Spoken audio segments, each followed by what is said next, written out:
delegation, the location for the meeting with Senator Ribikoff has been changed to the Red Cross tent, which is to my left. 11 o'clock, Senator Ribikoff will meet the Connecticut delegation at the Red Cross tent. How many deaths will it take till he knows that too many people have died? The answer, my friend, is blowing in the wind. The answer is blowing in the wind.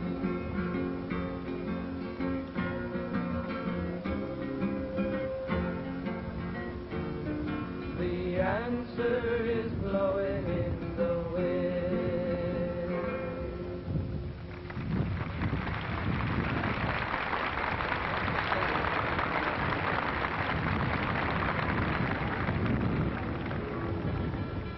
We'd like to sing a song.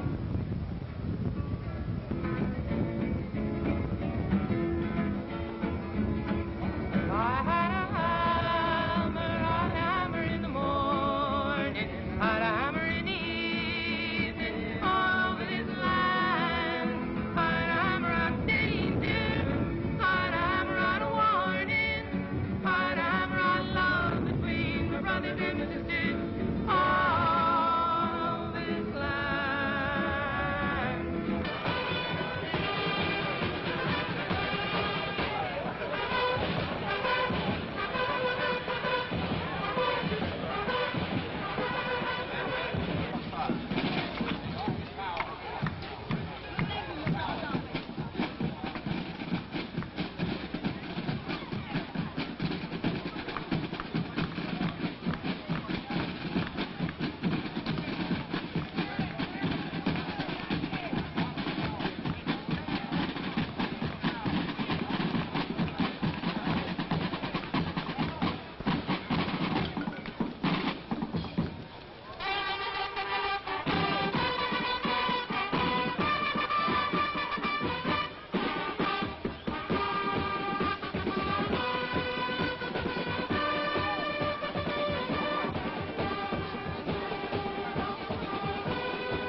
We are requesting the demonstrators immediately in front of us.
We're going to sing together. We're going to stay together.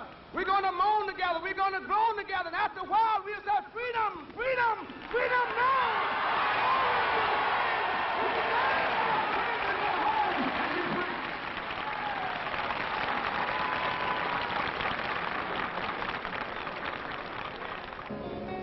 There grows a tree in paradise, and the pilgrims call it a tree of life. Oh, your trials, Lord, soon be over. Oh, your trials, Lord, soon be over.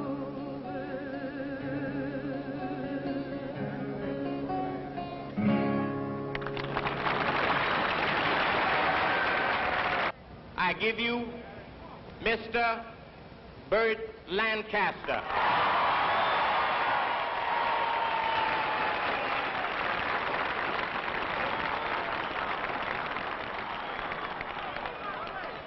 All Americans traveling no matter where in the world today are in the position of ambassadors and are very often made bitterly aware of our country's reputation.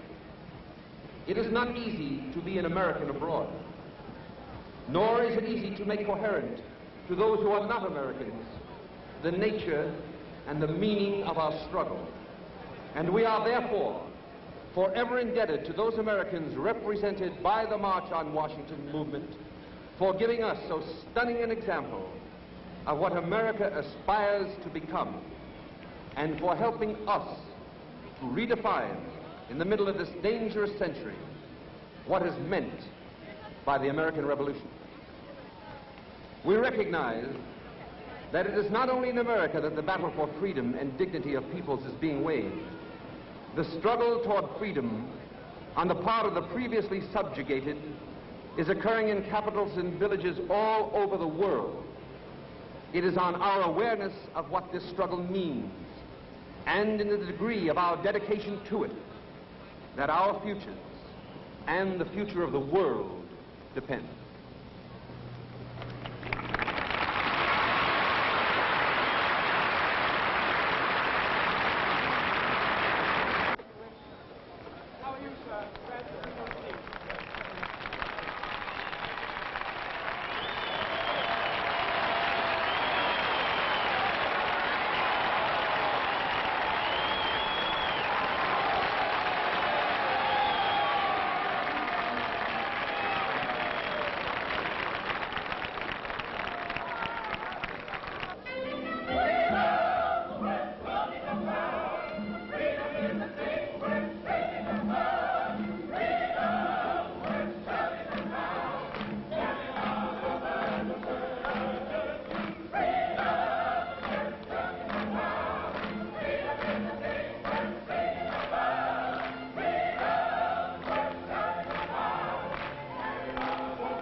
Spread the message far and near.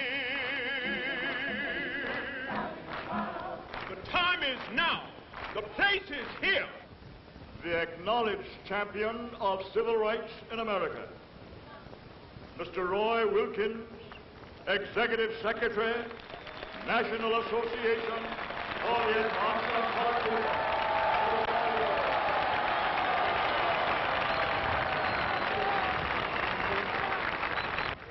I want some of you to help me win a bet. I want everybody out here in the open to keep quiet. And I want to hear a yell and a thunder from all those people who are out there under the trees. Let's hear you.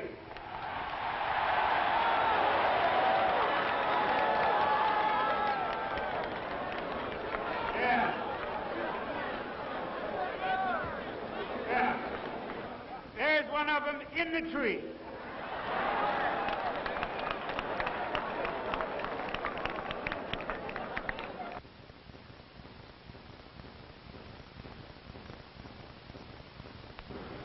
Let us bow our heads in prayer. God of history and of all mankind, God of Abraham and Moses, Amos and Isaiah, Jesus and Paul, God of our weary years, God of our silent tears, pour out thy benediction upon the United States of America. Pour it out upon President Kennedy.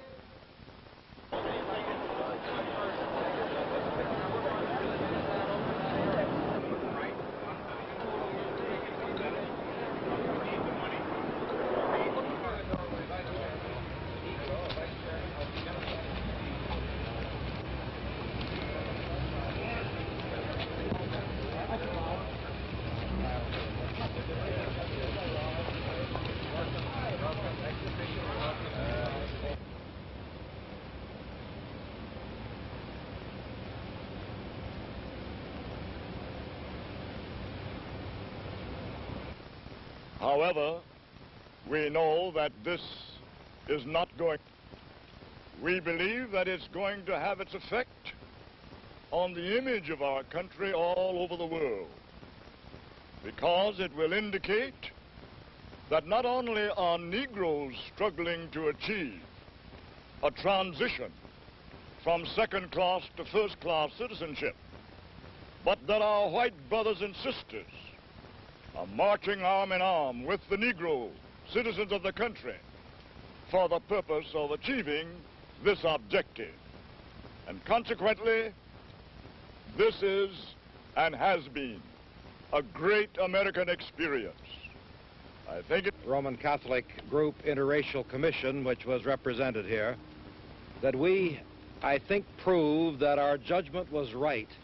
The thing we wanted to do was to get in behind the leadership of the Negro community.